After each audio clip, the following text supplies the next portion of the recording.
You were listening to Information. Please stand by for the next program. Namaskar.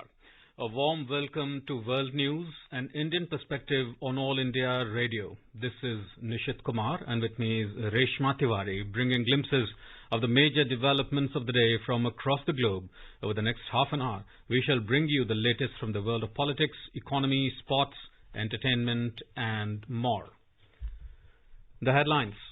Prime Minister Narendra Modi holds meeting to review COVID-19 and vaccination situation in the country.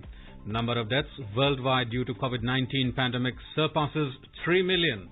External Affairs Minister S. Jaishankar speaks to his Afghanistan counterpart Mohammad Hanif Atmar, says India will stand with the people of Afghanistan.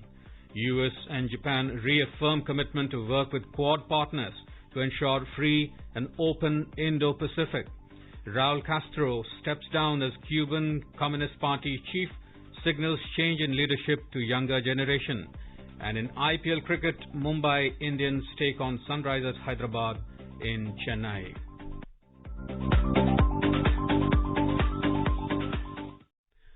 As the number of COVID cases are on the rise again, we appeal to our listeners not to lower the guard, follow all the precautions, and all those above 45 years to get vaccinated without any hesitation.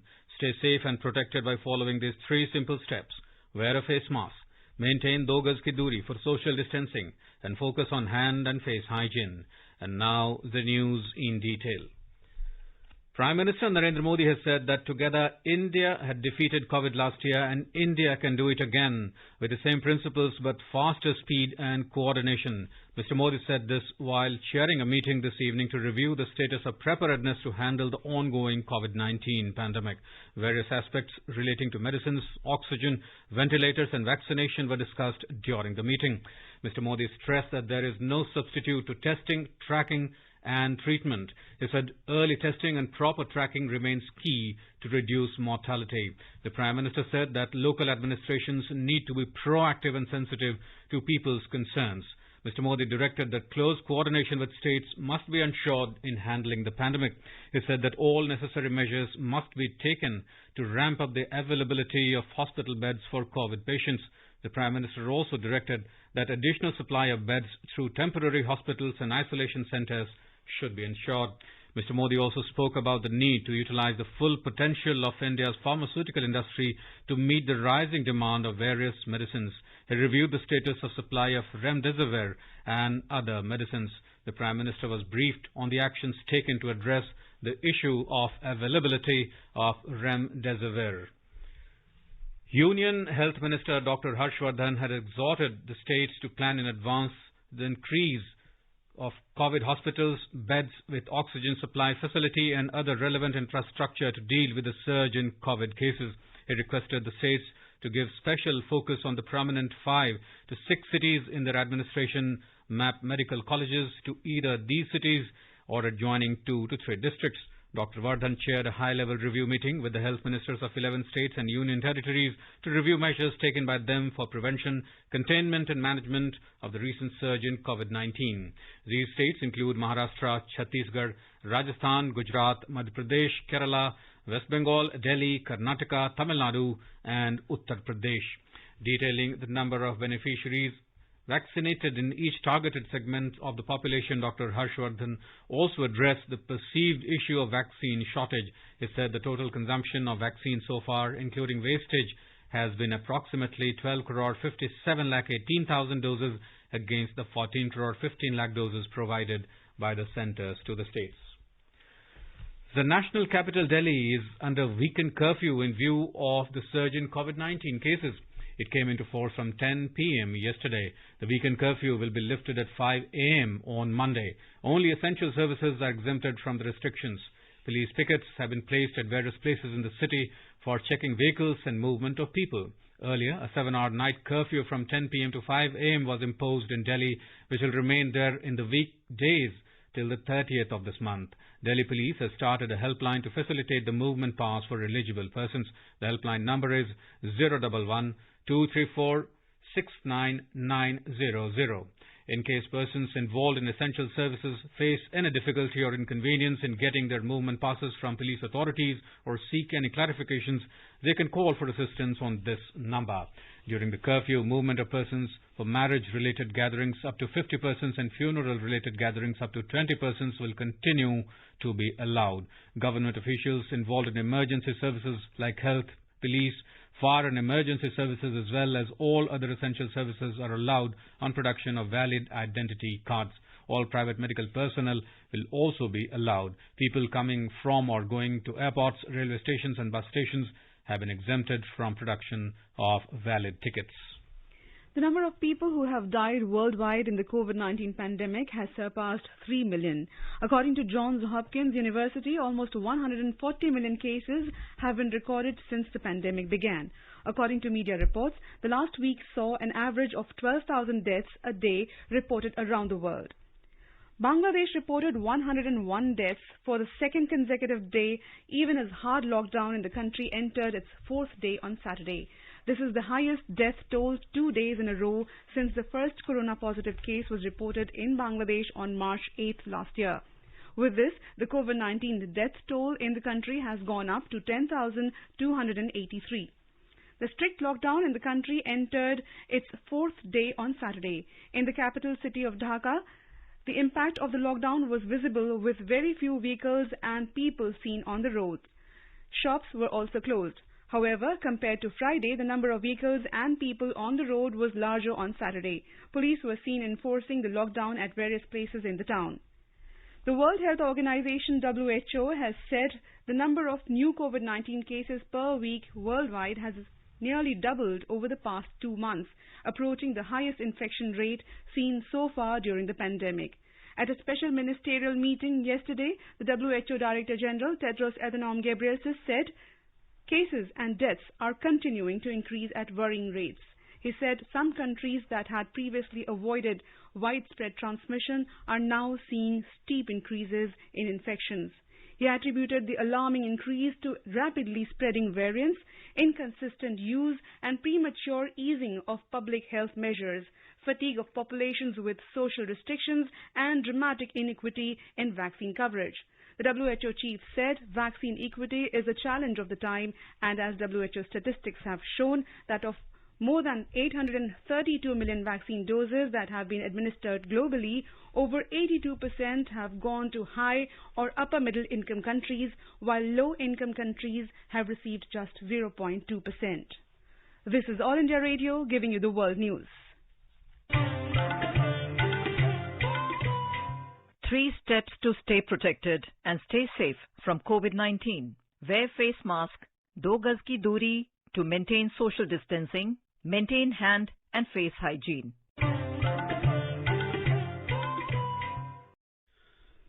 U.S. President Joe Biden has said that getting the pandemic under control and helping friends and neighbors throughout the Indo-Pacific region to recover is on the top of his agenda.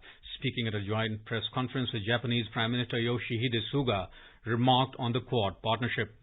Earlier this year, we together with India and Australia launched the landmark Quad Vaccine Partnership to expand the manufacturing of COVID-19 vaccines and assist countries throughout the region with vaccination efforts.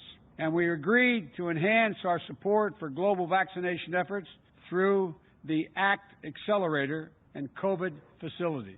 We're also going to do more beyond this pandemic to advance longer-term goals for health security, reform of the World Health Organization, and establishing a new partnership on health security to build better preparedness for the next pandemic, because there will be others. Prime Minister Suga said that the two leaders held serious talks on China's influence over the Indo-Pacific and the world at large. They said that they agreed to oppose any attempts to change the status quo by force or coercion in the East and South China Seas and intimidation of others in the region. Mr. Suga added that Japan and the U.S. will work with partners including India to promote the vision of a free and open Indo-Pacific with concrete efforts. In another development, Japan has urged Iran to comply with the JCPOA and refrain from provocative measures that undermine the agreement. Japan was referring to Iran's decision to enrich uranium up to 60%.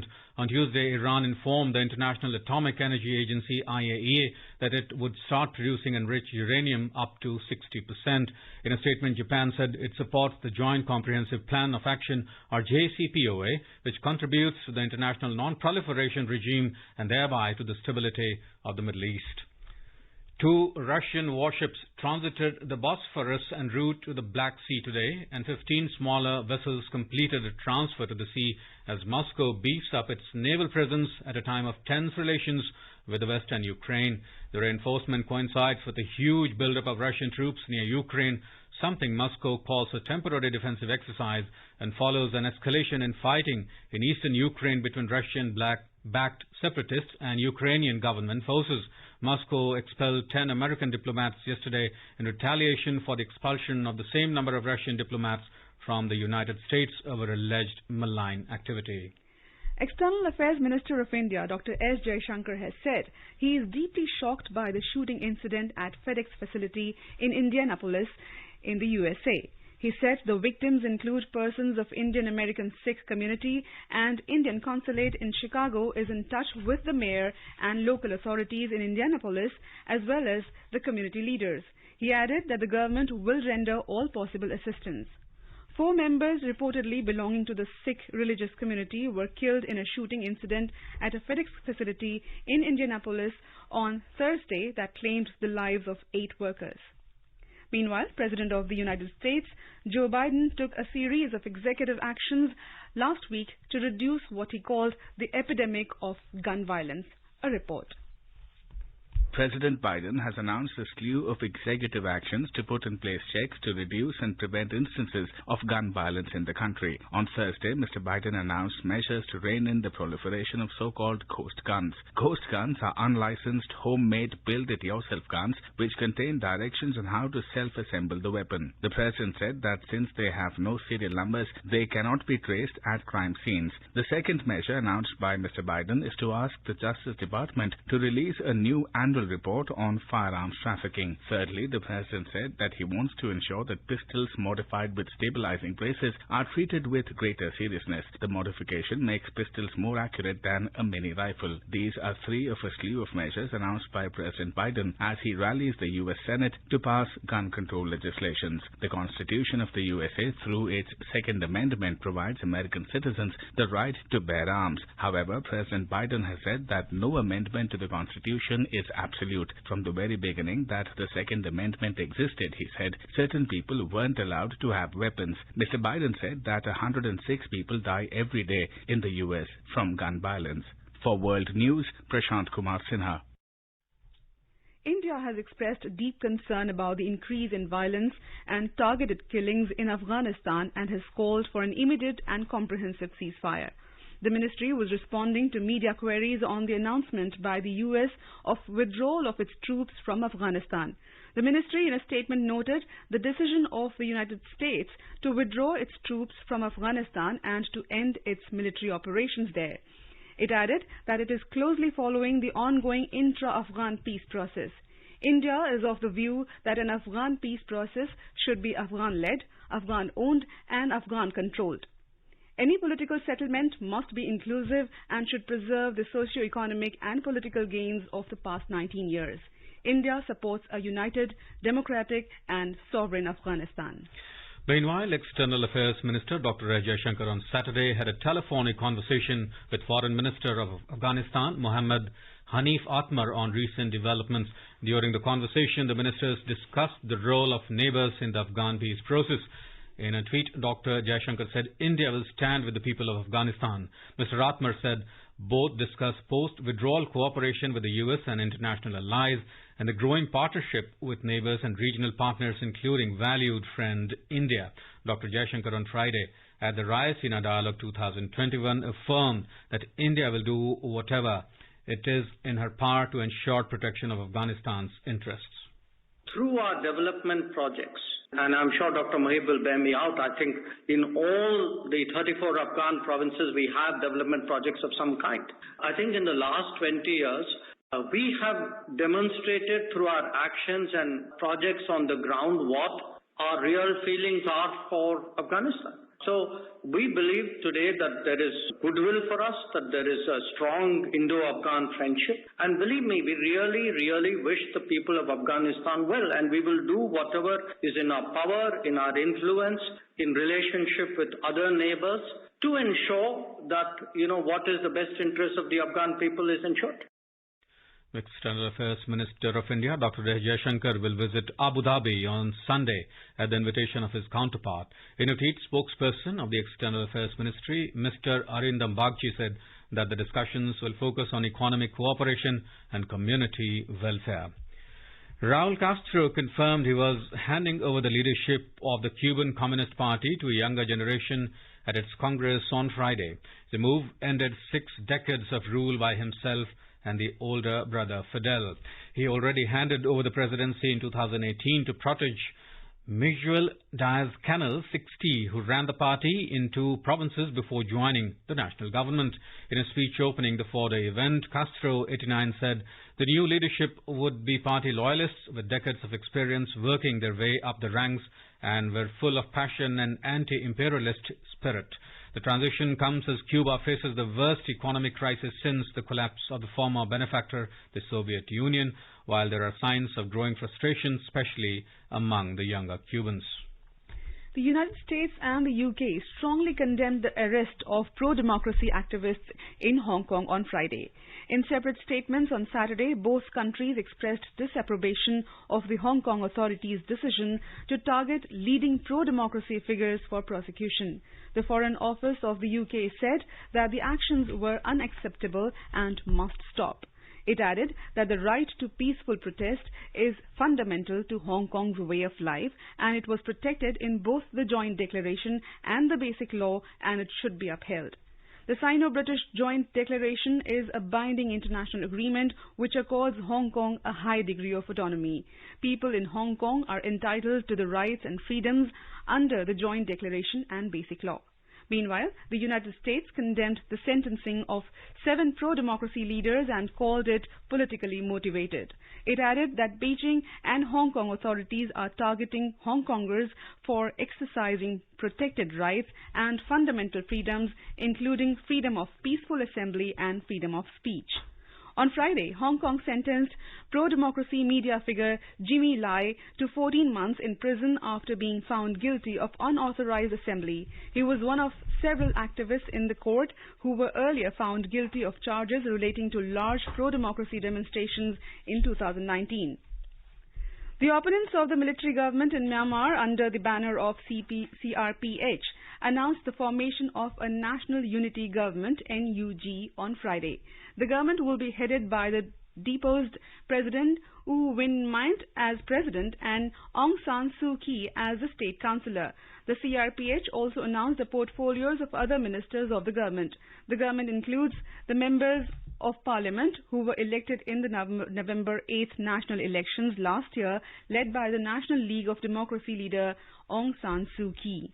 Prasar Bharati special correspondent in Dhaka reports that people in several towns of Myanmar welcomed the formation of the NUG by clapping, lighting candles and signing revolutionary songs. The International Cooperation Minister of the Unity Government reportedly said that they are the democratically elected leaders of Myanmar. The leaders of the NUG said that they intended to form a federal army and were in talks with the ethnic minority forces in Myanmar. Meanwhile, protests continued in Myanmar even as 6 people were shot dead on Thursday at the Kani township in the Sagaing region. According to Irrawaddy, the killings happened during a shootout between the regime's security forces and a civilian protection group formed by anti-regime protesters. India's Foreign Secretary Mr. Harshvardhan Shringla has said that globalization must ensure the benefit of all. Delivering the concluding address at the Raisina Dialogue 2021, Mr. Shringla highlighted India's partnership with other countries over green energy and climate action. It is apparent that we must all work together to solve the problems that we are confronted with. Globalization, our Prime Minister stated in his opening remarks, must benefit all and must be relevant to the problems of our time. The External Affairs Minister defined true commitment to globalization as actions that are equitable, actions that leave no one behind, and actions that are imbued with good.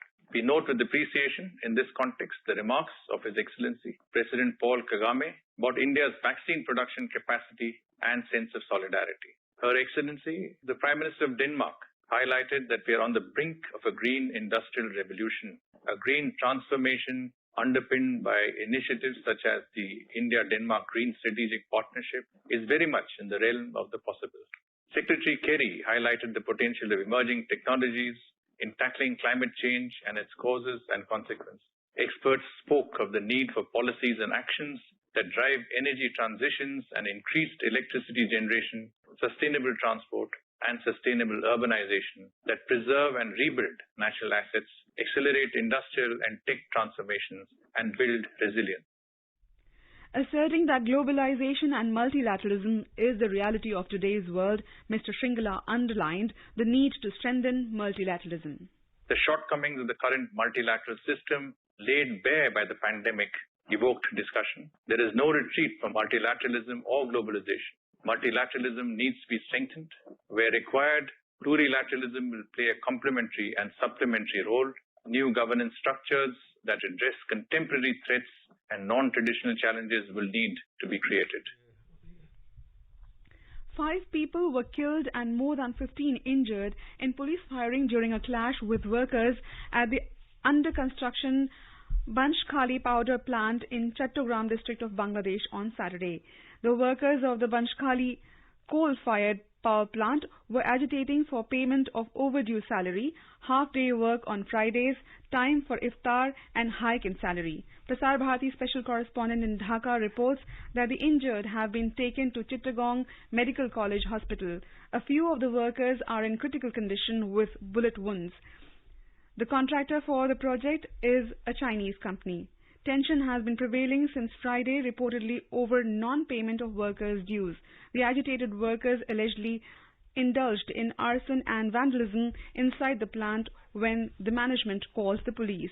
Altercation took place between the police and the workers, which escalated into a clash in which 5 workers were killed. 3 policemen were also injured, said the police officials. This is All India Radio, giving you the world news. On Friday, India marked a milestone in its scientific endeavour in Antarctica with the return of the 40th scientific expedition to Antarctica in April 2021. A report. The 40th Scientific Expedition to Antarctica, 40 ISEA, hosted by the Ministry of Earth Sciences, successfully returned to Cape Town on the 10th of April 2021 after completing a journey of about 12,000 nautical miles in 94 days, including stopovers.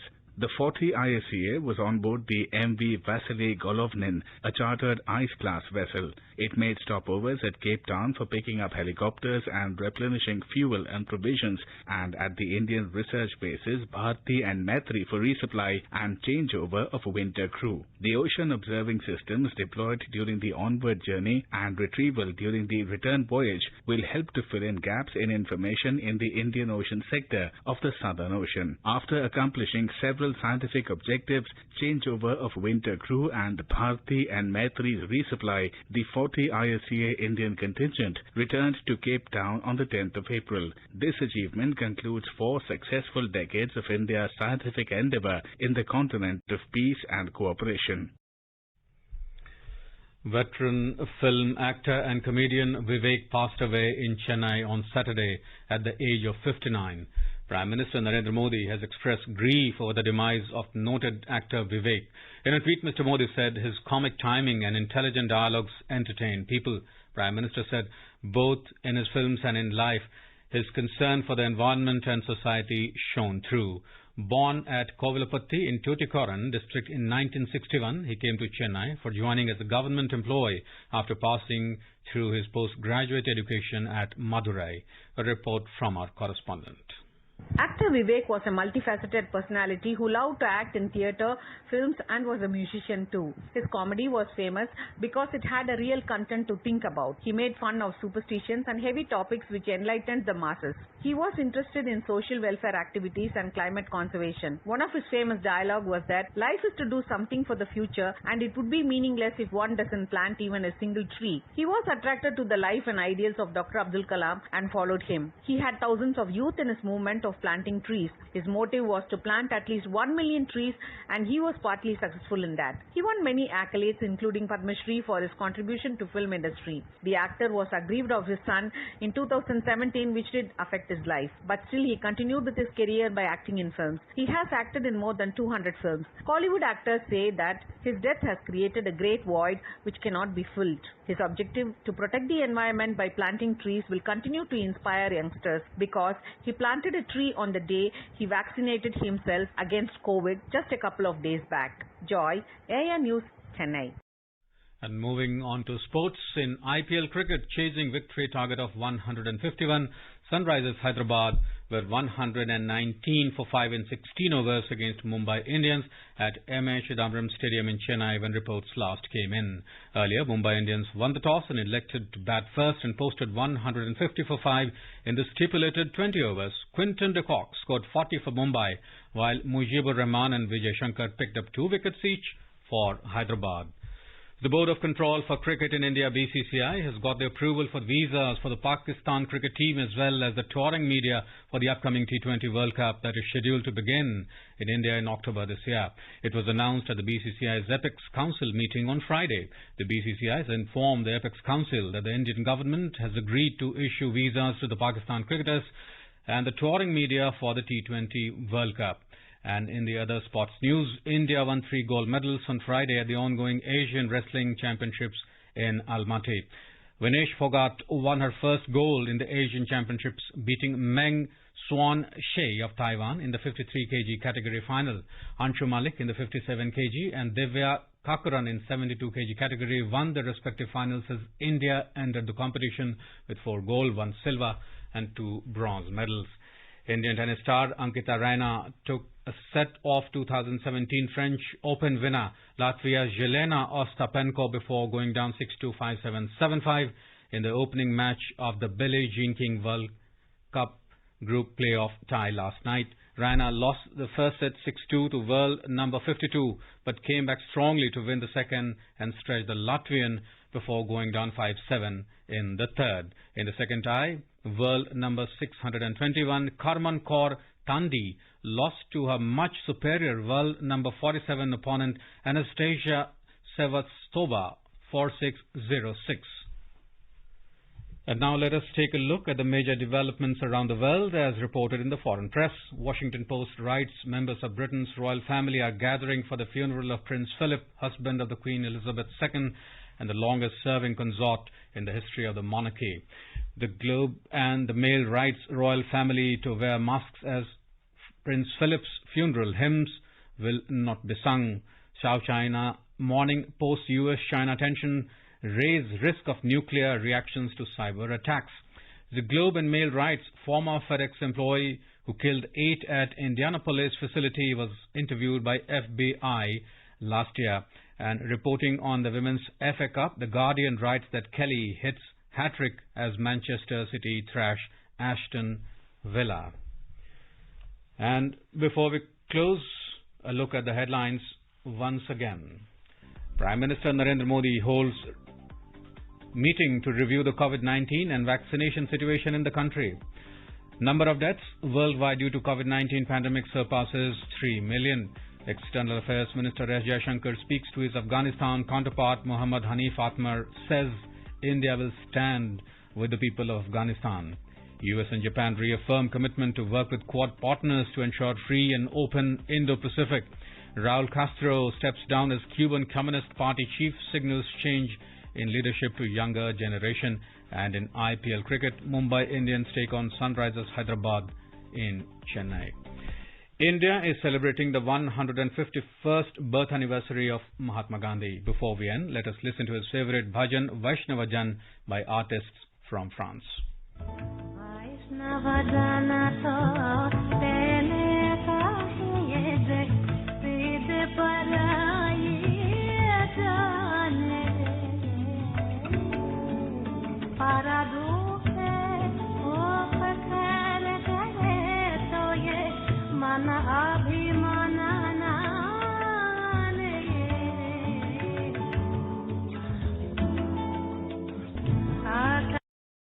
And with that, we end this bulletin. We'll be back at the same time tomorrow with the next edition of World News.